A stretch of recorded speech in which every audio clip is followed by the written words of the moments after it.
तेणु छटी कारण अंततः छटी कारण जो माने जो समीक्षक माने न कहिबे अंततः छटी कारण मिनिमम छटी कारण अन्यून छटी कारण कहवा दरकार गोटे एटा हेले एटा हबनी एटा हेले एटा हबनी एमती जो माने कहउछंती से मान कथारे आदौ पड़ंतु नाही षडयंत्र सबले छटी अंततः छटी कारण छटी टू अधिका हे पारे किंतु छटी टू कमिबो नाही। देखंतु आपण मान तो सब बड़ बड़ सांबादिक षडयंत्र अर्थटी जदि आपण न बुझिबे ताहले आपण अंधार रे बाड़ी बुलेबे।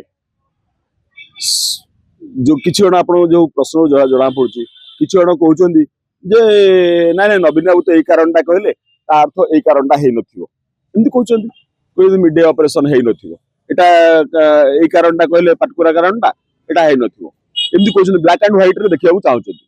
सेति पई म आपणु कहे जे मौलिकता जिंसटा को मौलिक जिंसटी को जानंतु। मौलिक जिंसटी हला षडयंत्रर माने कोन। षडयंत्रर अर्थ होउची षड अर्थ कोन छ षड अर्थ छ पंच अर्थ पांच सप्त अर्थ सात षडयंत्र बा छ आडू अस्त्र पेशा जोटा हुए जोटा छ आडू अस्त्र पेशा हुए सेटा कहंती षडयंत्र। से माने भूली जाउचंती अरविंद महापात्रଙ୍କ सहित सोना महाकुड़ को सस्पेंड करा हैछि कारण तार कारण थिला कोन ना मनी पैसा आस्तांता। तेणु छटी कारण अंततः छटी कारण जो माने जो समीक्षक माने न कहिबे अंततः छटी कारण मिनिमम छटी कारण अन्यून छटी कारण कहवा दरकार गोटे एटा हेले एटा हबनी एटा हेले एटा हबनी एमती जो माने कहउछंती से मान कथारे आदौ पड़ंतु नाही षडयंत्र सबले छटी अंततः छटी कारण छटी टू अधिका हे पारे किंतु छटी टू कमिबो नाही। नहीं नवीन बाबू तो चली सोना महाकुड़ एंगल टी आपण जो देखिले सेतिर रहला पैसा जोगाड़ कारण जो कथाटी विजय महापात्र दीपाली को कहितबार कहगला एवं दीपाली आसी से कथा नवीन निवास रे कहले दीपाली दास को झारसुगुड़ार पूर्वतन एमएलए तांको कहगला तमे फंड जोगाड़ कर आउ नुआ पार्टी करबा। बीजेडी रो जने पराजित एमएलए से बीजेडी रो एक्टिव मेंबर से सी आसी ए कथा कहि देले नहले कथा जना पड़ नथांता।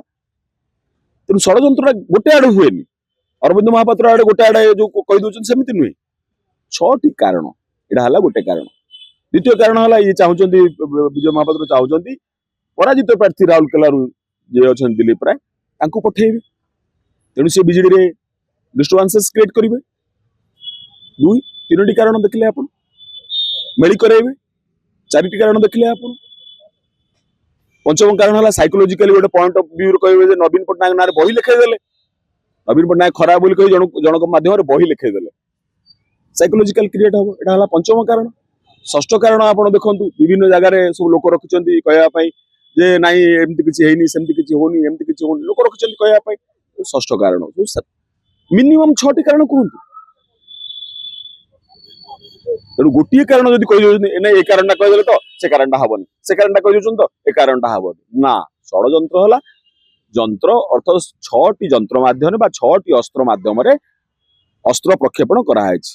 जेतबेले 6टी अस्त्र माध्यम रे अस्त्र प्रक्षेपण करा जाए सेतबेले 6टी कारण आलोचना करिवार यथार्थता अछि।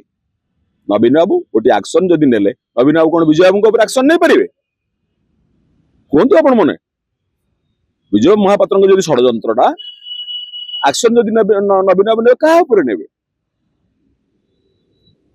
नवीन बाबू जहा ऊपर एक्शन नवा कथा नैचंती एवं सी रोकिबा चेष्टा करथि गोटे लोक नवीन बाबू बापा मरीगले माँ मरीगले सबुठारु अति प्रिय भौणी जहाँ पाखे मन कथा टे कहि पारथिले सी मरीगले सी ओडिशा को 4.5 कोटी ओडिशा को कहते मो परिवार एवं कहते मो परिवार परिवार कहीकि ये अच्छा आम पाखे जिते आज बर्तमान देखो सरकार संपूर्ण भाव में दिल्ली की पलाउं बर्तमान सरकार मुख्यमंत्री ठू आरंभ करके दलीय सभापति पर्यटन समस्त दिल्ली की पलाउं से नवीन पट्टनायक जगिकी रही ओडिशा को एभली लोक हाथ दल छड़े नापी चिन्ह छड़े नापी एवं विरुद्ध जो षडयंत्र होता से पदक्षेप नेबे ना नहीं आपण बड़ बड़ समझ नवीन बाबू महाकालपड़ावासी सहित थे नवीन पट्टनायक गोटे कारण रखिले कि महाकालपड़ार गोटे लोक दायित्व देते चांस देते से महाकालपड़ार सेवा करिपारुना सेटा षडयंत्र कहूँ पूरा षडयंत्र गोटे आउरी गोटे बड़ कारण था नवीन बाबू पाखे जहाँ खबर था ଯେତେବେଳେ ପାଟକୁରାର ଏମଏଲଏ ହେଲେ ଅରବିନ୍ଦ ମହାପାତ୍ର ସେ ନାମକି ବାସ୍ତେ ହେଲେ। ବାପା କିନ୍ତୁ ସବୁବେଳେ ପାଟକୁରାରେ ରହୁଥିଲେ। ଯୋଉଦିନ ସସ୍ପେଣ୍ଡ ହେଲା ଆପଣଙ୍କର ଯୋଉ ବାଇଟ୍ ଆସି ବାଜିଲା, କୋଉଠୁ ବାଇଟଟା ଆସି ବାଜିଲା? ଭୁବନେଶ୍ୱରରୁ? ନାଇଁ, ପାଟକୁରାରୁ। ତ ବାପା ସଂଗଠନଟା ଯେତେବେଳେ ସମ୍ଭାଳିଲେ, ବାପା ତାଙ୍କ ପୁରୁଣା ଲୋକଙ୍କୁ ନେଇ ସମ୍ଭାଳିଲେ। ବିଜେଡିର ଲୋକମାନେ ଯୋଉମାନେ ପାଟକୁରାର ଏବଂ ମହାକାଳପଡାର ଯୋଉମାନେ ବିଜେଡି ଲୋକମାନେ ରହିଲେ, ସେଇମାନେ ସୁଯୋଗ ପାଇନଥିଲେ। ସେ କଥା ନବୀନ ବାବୁ କହୁଥିଲେ। ତାହେଲେ ବର୍ତ୍ତମାନ ଦୁଇଟି ମହାକାଳପଡାରେ ଦୁଇଟି ଗୋଷ୍ଠୀ, ଗୋଟିଏ ହଉଛି ବିଜୟ ମହାପାତ୍ରଙ୍କର ପୁରୁଣା ସମର୍ଥକଙ୍କ ଗୋଷ୍ଠୀ, ଗୋଟିଏ ହଉଛି ନବୀନ ବାବୁଙ୍କର। ନା, ସସ୍ପେଣ୍ଡ ହେଲା ପରେ ସିଏ ତାଙ୍କର କୋଉ ଦଳରେ ହେଲେ ସିଏ ବର୍ତ୍ତମାନ ସେଟା ବିଚାର କରିବେ ନା। ତେଣୁ ସସ୍ପେଣ୍ଡ ହେଲା ତ କଣ ତୁମେ ବିଜେଡିରେ ନାହଁ, ସେଇଟା ବୁଝାଉ। ଦୁଇଟି ଗୋଷ୍ଠୀ ଗୋଟେ ହେଲା, ଏଇଟା କଥା ନାହିଁ। ସସ୍ପେଣ୍ଡ ହେଲା ତୁମେ ଆଉ ବିଜେଡିରେ ନାହଁ, ତମେ ବିଜେଡି ଛାଡୁ ଅଲଗା। କଥାଟା ଆପଣ ପୁରା କ୍ଲିୟର ମୌଳିକ କଥାଟା ବୁଝନ୍ତୁ ଆଗେ। ଆଉ କୋଉଠି ରହିଲା ଗୋଷ୍ଠୀ ହେଲା?